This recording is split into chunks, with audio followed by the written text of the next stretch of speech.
নমস্কার বন্ধুরা, তোমরা সবাই কেমন আছো? আশা করি সবাই ভালো আছো। আমিও খুব ভালো আছি। তো আজকে খুবই রোদ্দুর উঠেছে।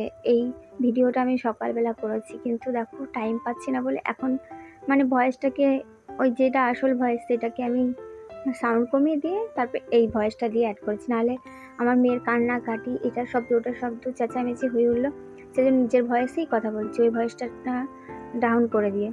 তো তোমরা কি বলবো, আমার বর সকালবেলা প্রত্যেকদিন আগের দিন যেরকম কাজ ছিল আজকেও কাজ হয়েছে। আমার বরকে আমি সকালবেলা, কালকে আমার বরের শরীরটা খুব খারাপ ছিল বলে বেশি করে রান্না করেছিলাম, যে এসে খাবে আবার রাতে খাবে।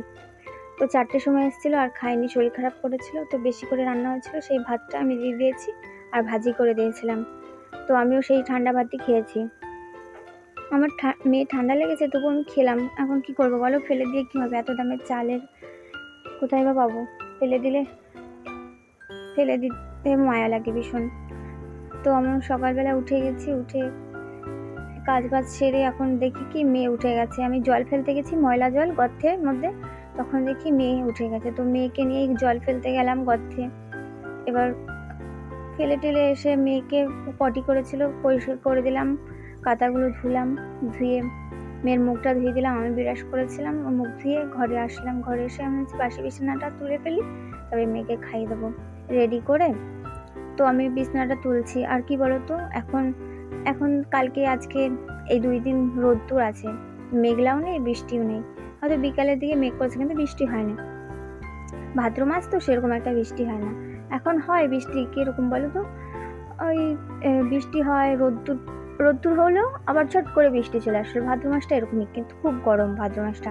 সামনের মাস থেকে পুজো শুরু হয়ে যাবে, সবার কেনাকাটা শুরু হয়ে যাবে, কিন্তু আমরা কি করব কি জানি না। এবছর আমাদের জামা প্যান্ট, আমি অবশ্য নিই না জামা প্যান্ট, মেয়েকে এই দেওয়া হয়। এবার কি দিতে পারবো কিনা জানি না, 2 মেয়েকে কাজ বাজও নেই, কিছু নেই, আমার নেওয়া হয় না।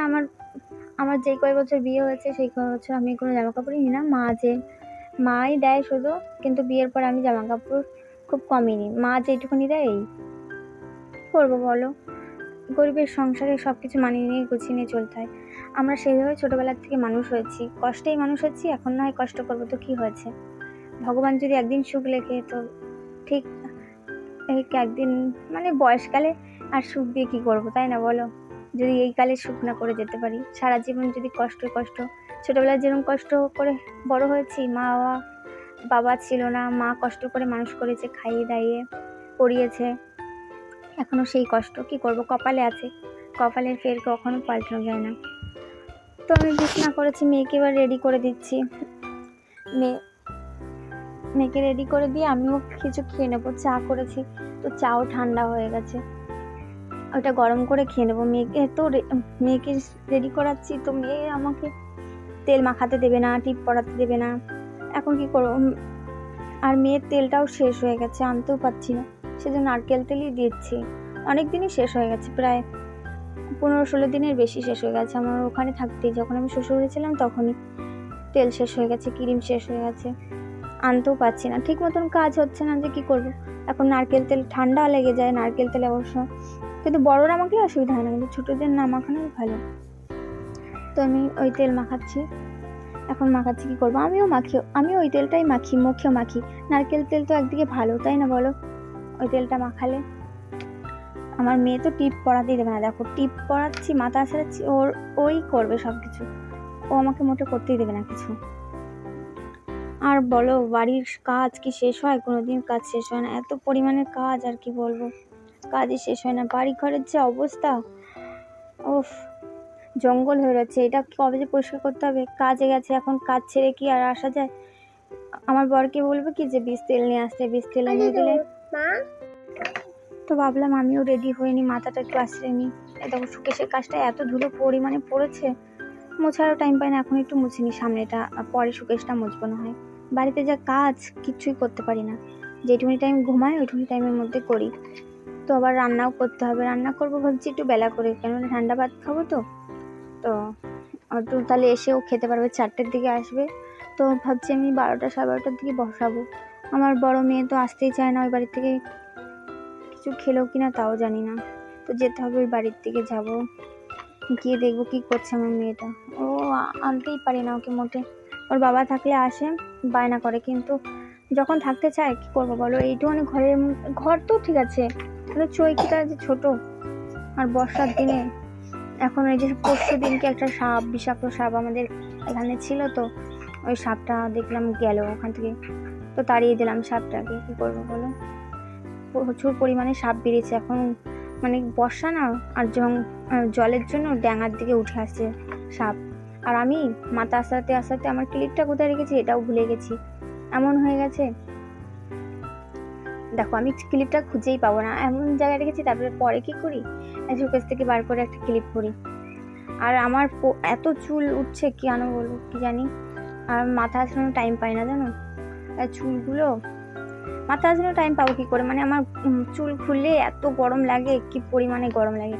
সেজন্য যেরকম একটুখানি কোনো রকম হালকা উপর দিয়ে আছড়ে নিই, সেজন্য আমার গরমের জন্য আমি চুলটাও কেটে ফেলেছি। আমার একটু চুল ভালো লাগে না, আর চুল বাঁধতে ইচ্ছা করে না আমার, এর জন্য আমি চুল কেটে ফেলেছি।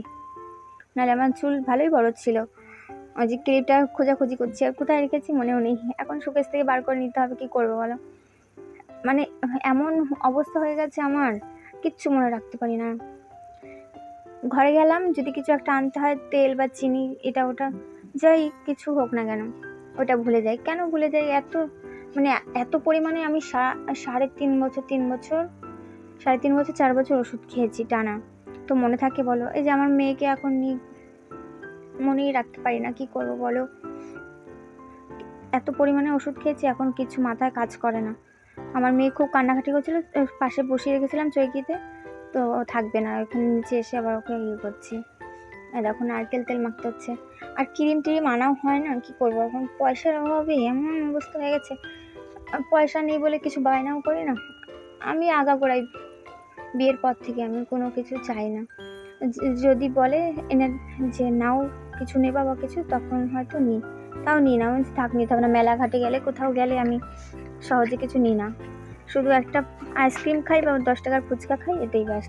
আমি কিছুই নিই না। মেয়ের জন্য খেলনা নেওয়া হয়, এই যে আমাদের এখানে মনসা পুজোর মেলা হচ্ছে, একদিন গেছি, শুধু 20 টাকার ফুচকা খেয়েছি আর একটা আইসক্রিম খেয়েছি 10 টাকা দামের, আর কিচ্ছু খাইনি, কিছু নিয়েও নি, কেননা জানি দিতে পারবে না। আর মেয়েদেরকে দেবে না আমাকে দেবে, সেটা বলো। সেজন্য আর কোনো কিছু বায়না করি না।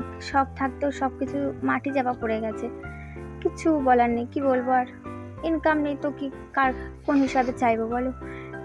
কষ্টও লাগে, সবাই ব্যবহার করে, এটা ওটা নেয়, কিন্তু আমি নিতে পারি না। আমার কপালে কোনো কিচ্ছু নেই লেখা, আমার ভালোই লাগে না এরকম কষ্টে সংসার। কোনোদিন ভাবিনি যে এরকম সংসার করতে হবে, কোনোদিন ভাবিও নি বিয়ের আগে যে বিয়ে করতে হবে, সংসার করতে হবে, ছেলে মেয়ে মানুষ করতে হবে, এরকম কষ্ট কোনোদিন দেখিনি। এই যে আমার মেয়েকে এখন খাওয়াতে হবে, মেয়েকে খাবো, কি করব, এত আমার মানে মাথা ঘিলু, মানে মাথা ফেটে যাচ্ছে এরকম। ওকে রাখতে রাখতে এখন নিজের সন্তান, কি করব বলো, মানে খুব পরিমাণে কান্না করে, খুব একটুখানি কোল ছাড়া হলেই, মানে ওর সাথে সাথে থাকতে হবে, কোলে অতটা না নিলেও ওর পাশে বসে থাকতে হবে, ওর কোলে নিয়েই সব কিছু করতে হয়। থালা বাসন ধুতে যাই, কলপারে নিয়ে ওকে, যদি রান্না করি খুন্তি নাড়াই, ওকে কোলে নিয়ে, তেল ছিটকে যদি পায়ে ফোসকা পড়ে যায়, এটা ভয় না বলো, তাও সেই কোলে গরমের মধ্যে এসে আমার সঙ্গে রান্নার ওখানে গিয়ে কোলে উঠে থাকবে। তো আমি এখন খাবো, মেয়ের প্রচুর পরিমাণে খিদে পেয়ে গেছে, এই জল ঢালছি, মেয়ে দেখছে। মেয়েটা আমার খুব দুষ্টুমি করে, ছোট যে বাড়ির ছোট হয় না, সে খুবই দুষ্টুমি হয়। আর আমার মেয়ে যেটা বড়, ও দিন দিন এত বড় হয়ে যাচ্ছে, যদি একটা কিছু কথা বলি মানে বুঝতেই চায় না, মানে যত বড় হচ্ছে তত মানে অন্যরকম হয়ে যাচ্ছে, আর পাকা পাকাও কথা বলে। আমার ছোট মেয়ের খুব খিদে পেয়েছে, দেখো খাবারের দিকে তাকিয়ে রয়েছে, কিন্তু খাবারটা একটু গরম ছিল না, আমি ফু দিচ্ছি ঠান্ডা। ও যে কান্না করছে খিদের জন্য, আমি বলছি দাঁড়াও শোনা, দাঁড়াও, আমি খেতে দিচ্ছি তোমাকে, দাঁড়াও।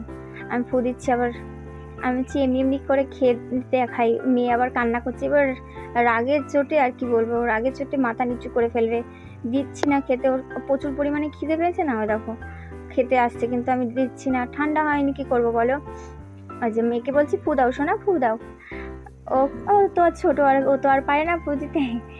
তো যে একটা ভাই, পাশের বাড়ি একটা দাদার ছেলে এসেছিল, ও দাঁড়িয়েছিল দূরের সামনে, ওর দিকে তাকিয়ে দেখছিল, ওই যে ও খেতে যাচ্ছে, খুব খিদে পেয়েছে না, কি করবে এখন। আমি বলছি ফু দাও সোনা, ফু দাও। ওর এত পরিমাণে খিদে পেয়েছে, কান্নাকাটি শুরু করে দিচ্ছে। রাগের চোটে তো মাথা নিচু করে রেখে দেয়। ওই যে খুব খিদে পেয়েছে। আমার খুব মায়া লাগছিল যে এত খিদে পেয়েছে আর আমি এটা ওটা করে যাচ্ছি। আমি বলছি খাবার এদিকে গরম রয়েছে, কি করবো, জলের মধ্যে বসিয়ে দিই। এটাও মনে নেই যে জলের মধ্যে বসিয়ে দিলে খাবারটা ঠান্ডা হয়ে যাবে। আমি হাসাচ্ছি করছি যে একটুখানি পরে খাওয়াই, খাবারটা ঠান্ডা হোক। ওর প্রচুর পরিমাণে, আমাদের খিদে পেলে আমরা কি পাগল হয়ে যাই। তো ভিডিওটা কেমন লাগলো সবাই